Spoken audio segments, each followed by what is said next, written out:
est-ce que but troisième minute yombalul liggéey bi? Ah si, un but marqué toujours très tôt peut libérer le match. Je pense que c'est important. Quand tu joues contre une équipe quand même, en sachant que c'est une équipe qui a des difficultés, tu vas dire que c'est une équipe qui prend beaucoup de buts, mais quand tu parles de Jaraaf, les équipes vont se remobiliser et se préparer en conséquence.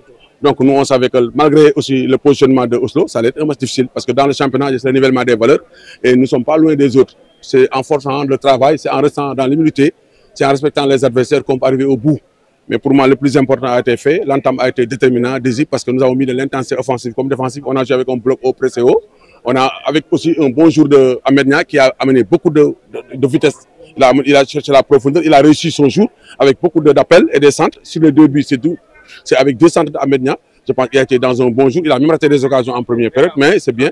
L'essentiel a été fait. Il y a de la place pour mettre le 3e but en première période. On ne l'a pas fait. En deuxième mi-temps, j'ai essayé de récupérer quelques-uns pour faire rentrer d'autres parce que les matchs se rapprochent, un peu rapprochés. Et ce qu'on a fait avec la rentrée d'Issaga qui était blessé depuis 2 semaines, avec la rentrée d'Ousmane Sow et Ibrahima, ça a été une bonne deuxième période, un match maîtrisé. Et l'essentiel a été fait. Maintenant, il faut être focus sur le match, pour le prochain match, Inch'Allah. Vous êtes dans une série de 11 matchs sans défaite, 7 victoires, 4 matchs nuls. On touche du bois. Le football reste le football, ça passe très vite. Il faut avoir de l'humilité, il faut qu'on ait à travailler. Voilà, c'est ça le plus important. Il faut déjà faire focus sur le prochain match, oublier le match là. Le match là, maintenant, il est derrière nous. C'est une victoire qui est déjà acquise, les 3 points sont là. Mais le plus important, c'est le match qui est devant nous et qui va venir. Et surtout l'adversaire qui est à côté de nous. C'est l'adversaire qui nous fonce, qui nous bouscule un peu. Il faut préparer ce match sereinement, tranquillement et pourquoi pas essayer d'aller faire un très bon match, pourquoi pas pour gagner, Inch'Allah. Justement, vos poursuivants traînent derrière. C'est quoi le secret? Mais si vous parlez de Jaraaf, il peut y avoir un autre comportement. Donc pour moi, c'est pas... Le match, c'est fini. Même s'ils perdent, c'est derrière nous. C'est un autre match qu'on va jouer et on va aller à Thiès. Thiès, c'est un pays, c'est une région de football. Et connaissant Thiès, c'est l'équipe actuellement qui joue les premiers rôles. Donc on sait que les Thiessois vont se remobiliser, on se mobiliser pour préparer ce match. Nous, on est conscients que nous sommes le Jaraaf, nous n'avons pas de match facile. On est concentré jusqu'à la fin. C'est un match capital et important. On va bien le pour gagner le match. Vous êtes à 5 points.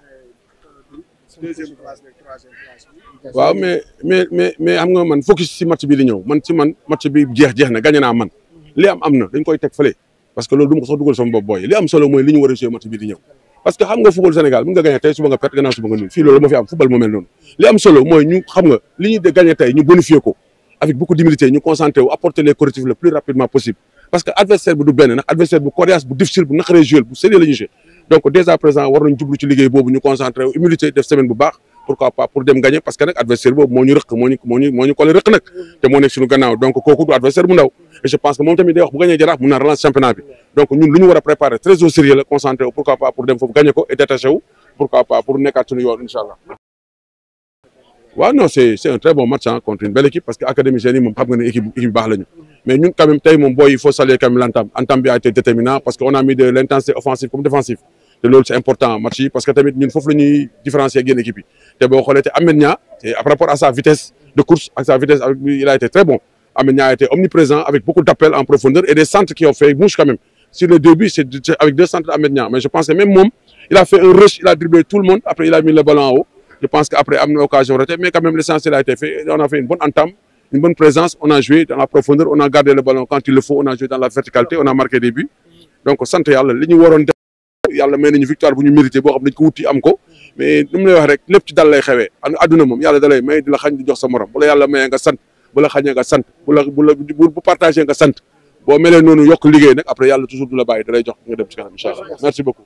voilà mu nekkoon la réaction du coach Malick Daaf gannaaw ndam li nga xam ne am nañ ko ci kanamu Oslo par 2-0 mu nekkoon li nga xam ne mooy 20e journée bi Jaraaf nag maintenir li nga xam ne moom mooy place am ci kaw ak classe bi gis nga nag ñi nga xam ne ñoom ñooy ses poursuivants ñi nga xam ne ñoom ñoo toppoon seen ginnaaw muy Gorée muy Agel muy Walidane ñoom ñëpp nag dañoo perte ci li nga xam ne moom mooy 20e journée bi si noonu Jaraaf rawee na leen ak 5 points nekk ci kaw am 39 points si noonu nag la ñuy waajal dégg nga tamit li nga xam ne le coach Malick Daaf wax na ko match bi passé nañ ko parce que gagné nañ ko 3 points yi sont acquis fi ñu jëm mooy nag préparer 21e journée bi fële nga xam ne mooy ci Thiès encore une fois di leen joxaat rendez-vous peut-être dimanche wala lundi fële nga xam ne mooy ci stade Lat Dior bu Walidane merci beaucoup.